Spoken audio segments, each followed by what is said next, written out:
आपको समझ में आ रहा है? ओके, जो अभी मेरा नेक्स्ट टॉपिक जो है वो इस तरीके से कि लेंथेनाइट सीरीज के बारे में पढ़ाई किया, बट उसकी एक पिक्यूलर प्रॉपर्टी है। उसकी जो साइज होती है, all of us we know कि जब हम पीरियडिक टेबल में लेफ्ट टू राइट जाते, if you move from left to right in a period table in particular period, any period, वो कोई भी पीरियड हो, हमेशा साइज डिक्रीज होती है। We know that. उसका very simple reason, because number of atomic number is increasing. Since atomic number increases, तो होता क्या है कि न्यूक्लियस के अंदर in center number of protons are increasing and at the same time outermost orbital में electron increase होते हैं। दैट्स व्हाई अट्रैक्शन बढ़ने की वजह से साइज डिक्रीज होता है। We know since semester 1 we know about this.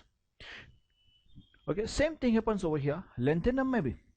यहां पे साइज डिक्रीज होगी as we move from left to right, size decrease जरूर होगी, ठीक है, वो काफी कॉमन चीज है, लेकिन कुछ अलग भी है, जरा देखते हैं। Like the elements in any period of periodic table, we are talking about the atomic size and lanthanide contraction. So जैसे कि एनी पीरियड के अंदर the elements of lanthanide series going from cerium to lutetium, the atomic radii and ionic radii go on decreasing. Reason simple है, because in the element of this series with the increase in atomic number addition of new electron 4f के अंदर हो रहा था। हमने जब last topic में अभी बात किया वो इलेक्ट्रॉनिक कन्फिग्रेशन हमने देखा। इलेक्ट्रॉनिक कन्फिग्रेशन में जैसे कि हम बात कर रहे थे, एज वी नो यहाँ पे जो इलेक्ट्रॉन्स है they have been added up.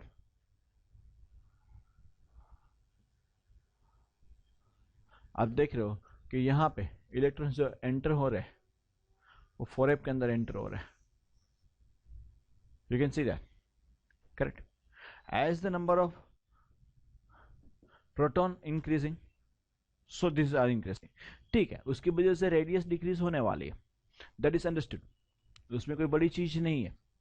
So in last orbital एक चीज लेकिन याद रखना कि यहाँ पे न्यू इलेक्ट्रॉन इनर ऑर्बिटल में एंटर हो रहे हैं। मैं आपको ये समझाता हूँ।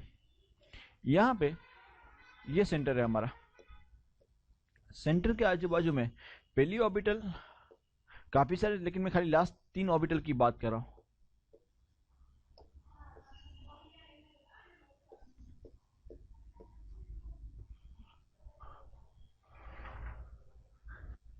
यहां पे 6s ऑर्बिटल ये है।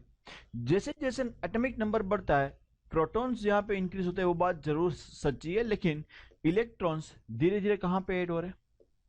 4f ऑर्बिटल में, 6s में नहीं हो रहा है।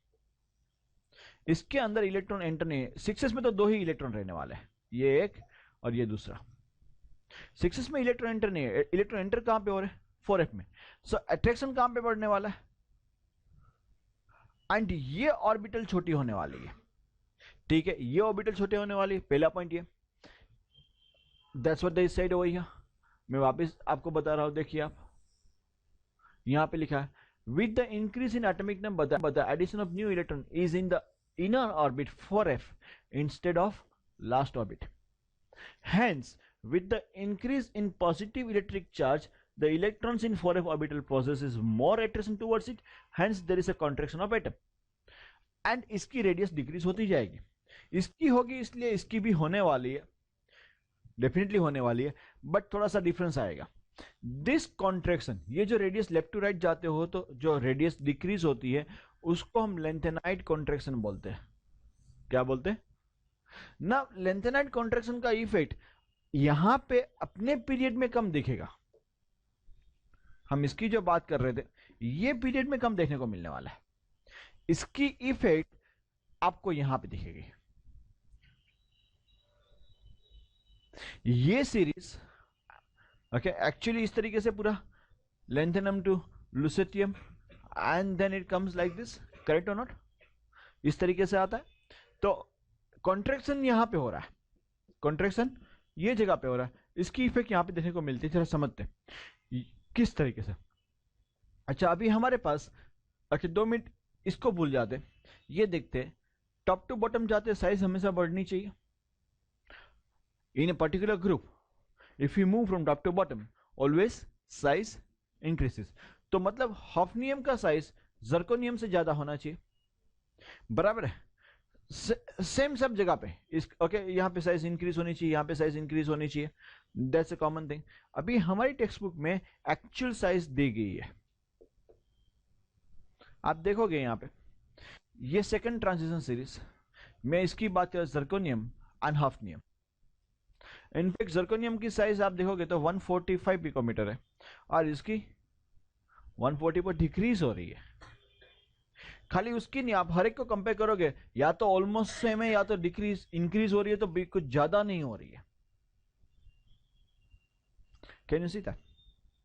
उसका रीजन क्या है? क्योंकि ये जो थर्ड ट्रांजिशन सीरीज है और ये second transition series, third and second इसकी बात कर रहे हैं। ये सेकंड ट्रांजिशन सीरीज थी और ये थर्ड, इन दोनों को कंपेयर कर रहे हैं क्योंकि यहां पे ये लेंथेनम का कॉन्ट्रैक्शन होने के बाद ये एलिमेंट्स आ रहे हैं, इसलिए यहां पे जो कॉन्ट्रैक्शन हो रहा है वो कॉन्ट्रैक्शन की इफेक्ट यहां पे भी देखने को मिलती है और इसकी साइज कम हो गई है। एंड साइज कम हो गई इसलिए ये वाले जो एलिमेंट्स है उसकी प्रॉपर्टीज में काफी चेंज आता है। नॉट ओनली इसकी प्रॉपर्टी में, उसके बाद आने वाले एलिमेंट की प्रॉपर्टी में भी चेंज आता है। This contraction has lots of role to play. Okay. However, it's not there in much in our textbook. बहुत ज़्यादा नहीं बताया गया, खाली बस इसी के बारे में बात की है, तो मैं उतना ही पढ़ा रहा हूँ अभी के लिए। The effect of this lengthened contraction is observed on the atomic radii of the elements after lengthened series.